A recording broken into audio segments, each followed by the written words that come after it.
Part 1. You will hear a telephone conversation between an employee of an airline company and a customer. You have 30 seconds to look at questions 1 to 6.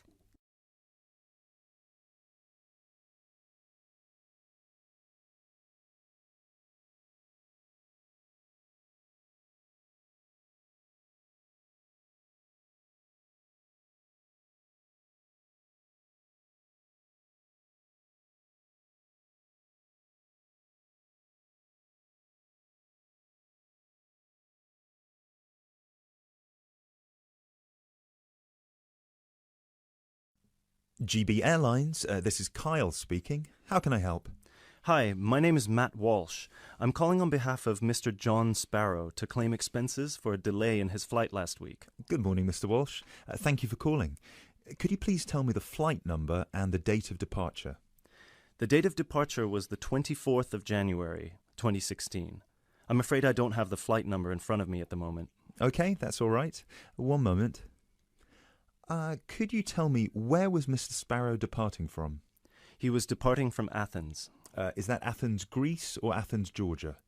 Athens, Greece. Right. And what was the destination? It was Heathrow, London.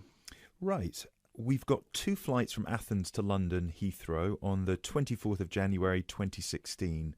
Was it the 3:25 p.m. flight or the 9:45 p.m.? It was the later one, 9:45. Okay, so the flight number is GB1011. Right, okay. Okay, yes. I can see that Mr. Sparrow's flight was cancelled and he was booked on the next flight on the 25th of January at 3:25 p.m. Is that correct?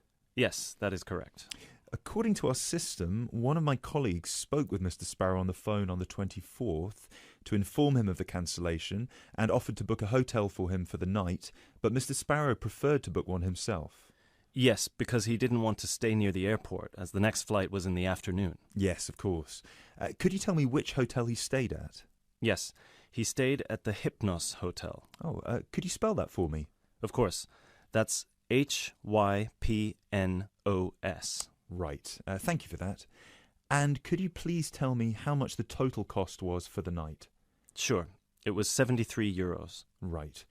Do you have a copy of the receipt for that? Yes, of course. Would you like me to send it to you? Yes, please. Can I email a picture of it to you? Absolutely. The email address is refunds@gbairlines.co.uk. Great, thank you. No problem. Were there any other expenses you wish to claim? Actually, yes. There was also the taxi ride to the airport and the taxi ride back the next day. Right. And what was the total cost? The first taxi ride was €53 and the second one was 42, so 63, 73, 83. Yeah, so the total was €95. I'll send you the receipt for those as well. Thank you. Are there any other expenses? No, I think that's it.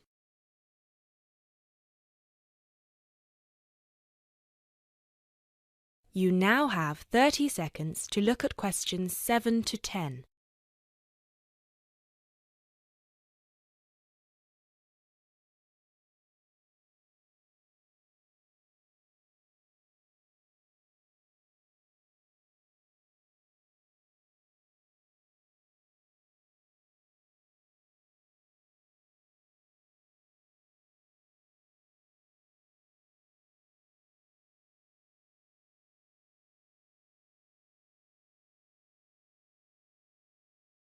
Excellent.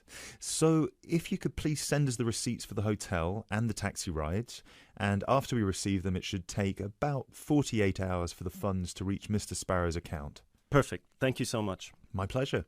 Is there anything else I can help you with? Actually, yes. There's one more thing. Mr. Sparrow complained about the meal during the flight. He said that it was a bit bland. Right.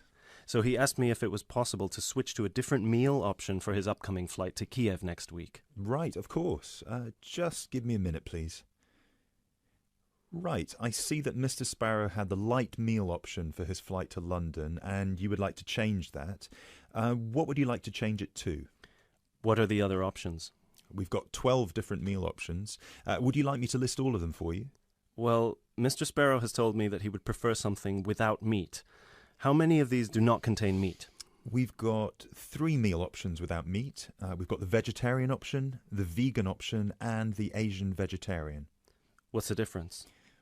There's a variety of different dishes served with each option. For example, next week the vegetarian option will be a small spinach and feta cheese pie, a bread roll, a salad, and tropical fruit. And the vegan option? The vegan option doesn't include any dairy products, and it also doesn't include fowl, eggs, or honey. I'm afraid I don't have the specific menu for this week, but I can email it to you as soon as it becomes available. Oh, could you do that? That would be great. Yes, of course. I can email you a detailed description of all the meal options if you like. Yes, please. No problem. Please do not forget to call us back to change the meal option. You need to do that 48 hours before the departure time for international flights and 24 hours for domestic flights. So 48 hours for this one then? Yes, exactly. Perfect. Oh, no, I'm sorry. Transatlantic flights require 48 hours. All flights within Europe require 24 hours. So in this case, you will need to call us 24 hours in advance. I apologise for that. Okay, great. So, could I please have your email address so I can send you the menus? Certainly. It's matt.walsh@sparrowlimited.com.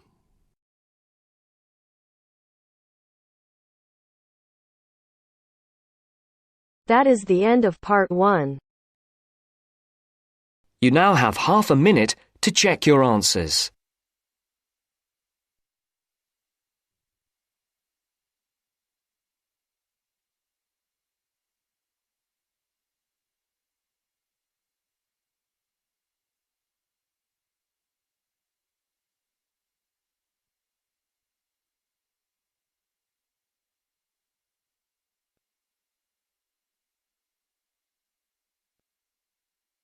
Now First, you turns to have some part 2. time to look at questions Part 2. 11 to 16.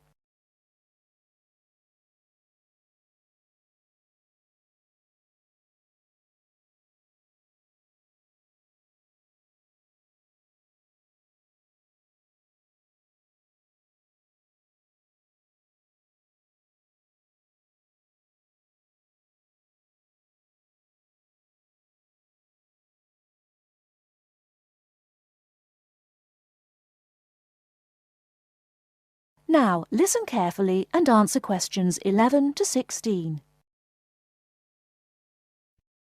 Good afternoon. Hello. How can I help you?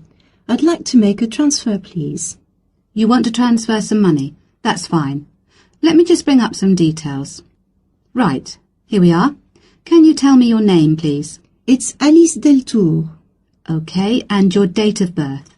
20th of February 1982. Right, and for security, can I have the first letter of your password? It's B. And the 5th letter? That's F. Fine.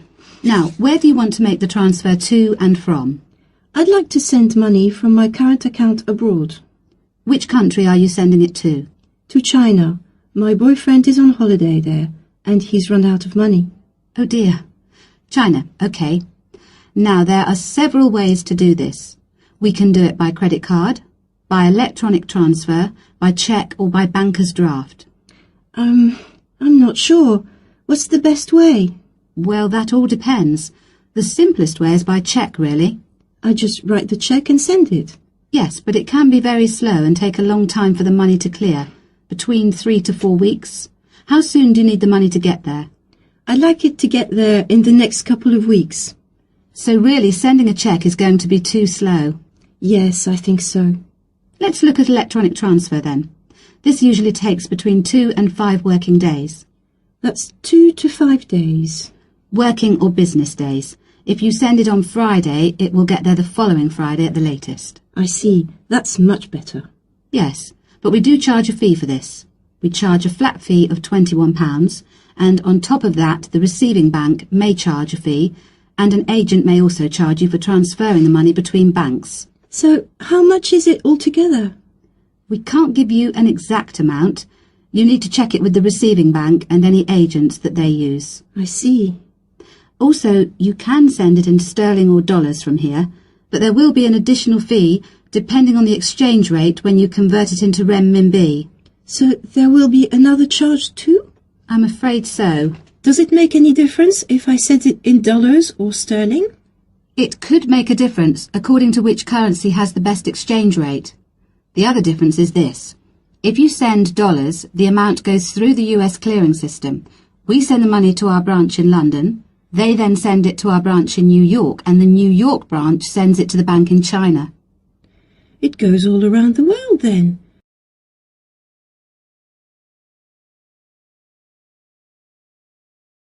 Before you hear the rest of the talk, you have some time to look at questions 17 to 20.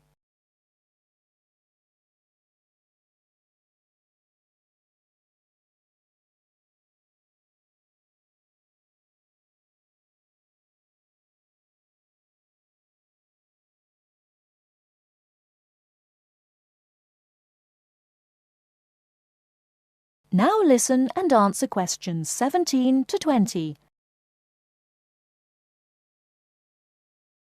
What about if I send sterling?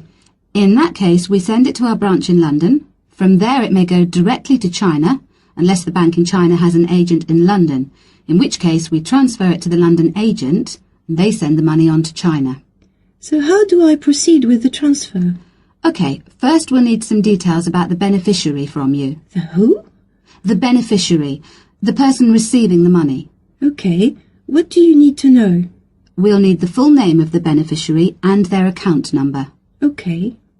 You need to tell us the name of the bank in China and the address of the branch. We also need the bank's sort code and the SWIFT number. What's a SWIFT number? Basically, it's an interbank code. It helps banks identify each other through a unique code number. OK, and that's spelt? SWIFT, SWIFT. And the final thing we need is the reason for sending the money. You need a reason from me? I just told you my boyfriend's run out of money.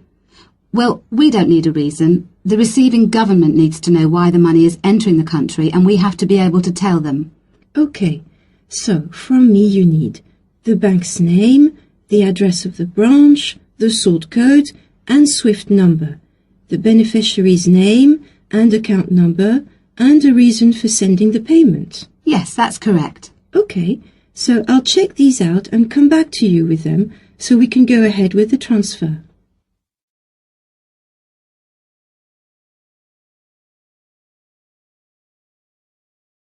That is the end of part 2. You now have half a minute to check your answers.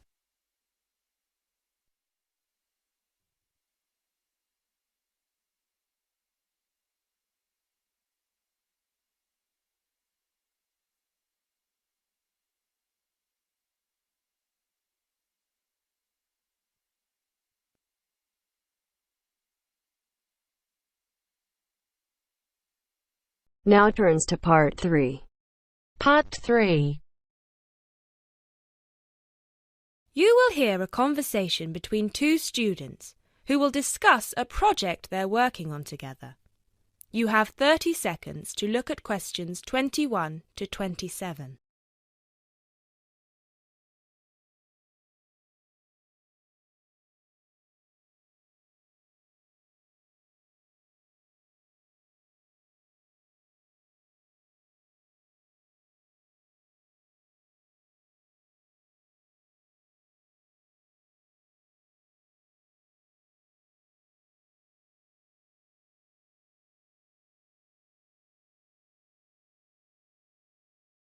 Hey, Jess, glad you could make it. We've got a lot to discuss. Hi, Matt. Yes, sorry I'm a bit late. I did bring all my notes with me. Yes, me too. Where shall we start? Well, I think it would be a good idea to clarify our objectives just one more time. Yes, good idea. Okay, here we are. We need to record, photograph, and identify the plant species in 10 1-square-meter plots. Does it say anything about where these plots should be and how they should be laid out? Ah, here it is. It says that all the plots need to be no more than 10 meters apart. And how do we choose them? Ah, this is the fun part. I remember this. Here we are. Make a 1 meter square frame using bamboo sticks available from the department stores. Yes, we've already done that. I know, I'm just reading the whole section. Okay. One person stands roughly in the middle of the chosen area and throws the frame.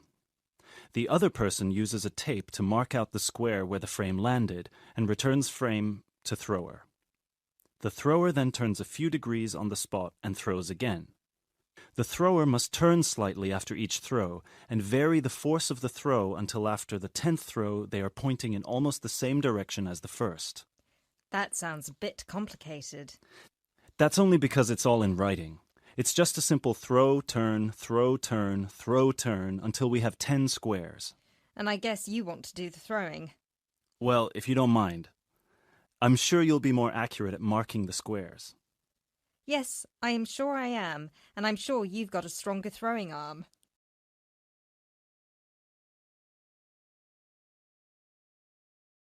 You now have 30 seconds to look at questions 28 to 30.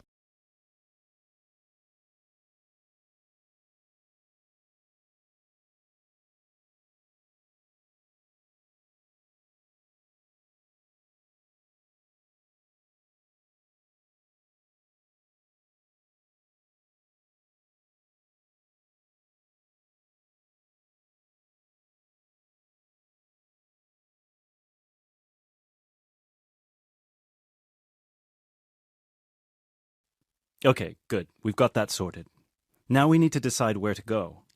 Yes, I've been thinking about that and I've brought the map. Ah, well done. I forgot mine. Now, I've identified 3 possible locations, but they've all got some disadvantages. Okay, fire away. Well, the area around this lowland marsh could be interesting. There'll be a lot of interesting water plants here. Looks good, but what's the problem?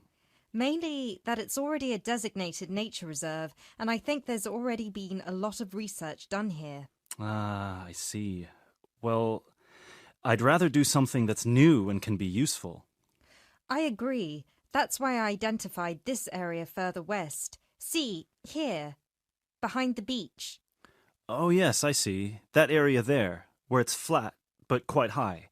Exactly.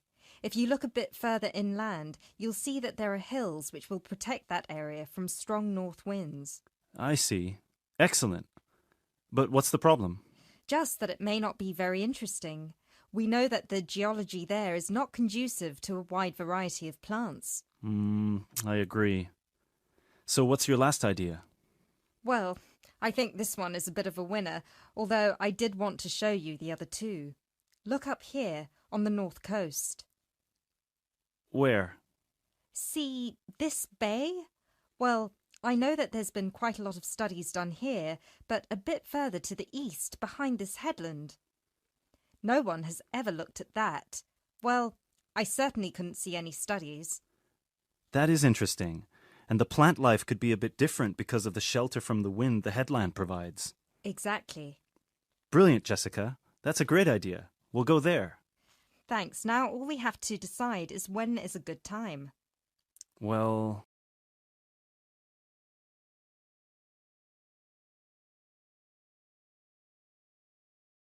That is the end of part 3. You now have half a minute to check your answers.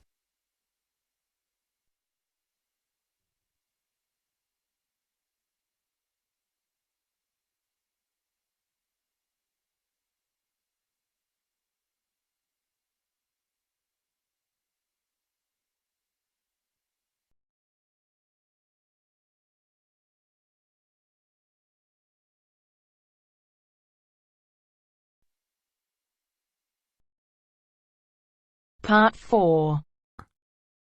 You are going to hear a talk on Anne Bonny, a female pirate. First, you have some time to look at questions 31 to 35.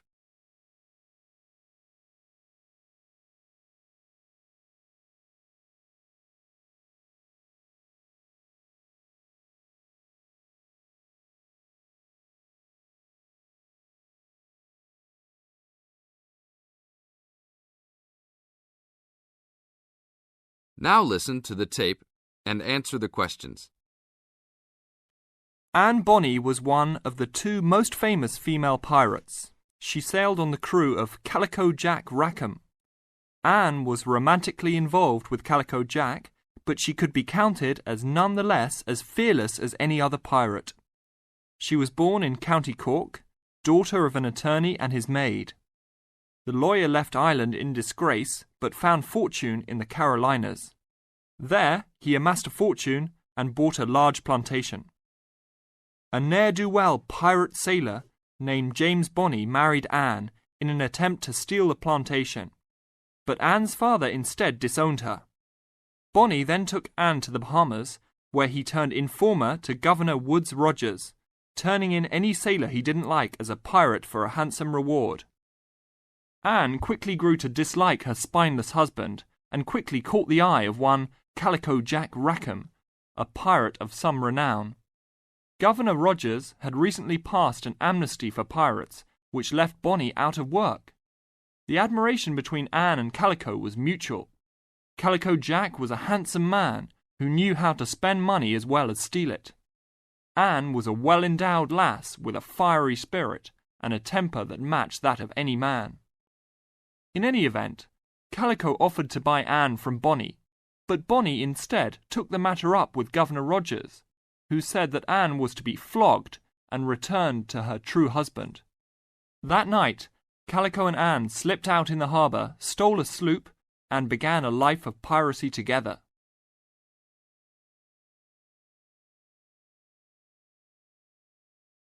Now look at questions 36 to 40.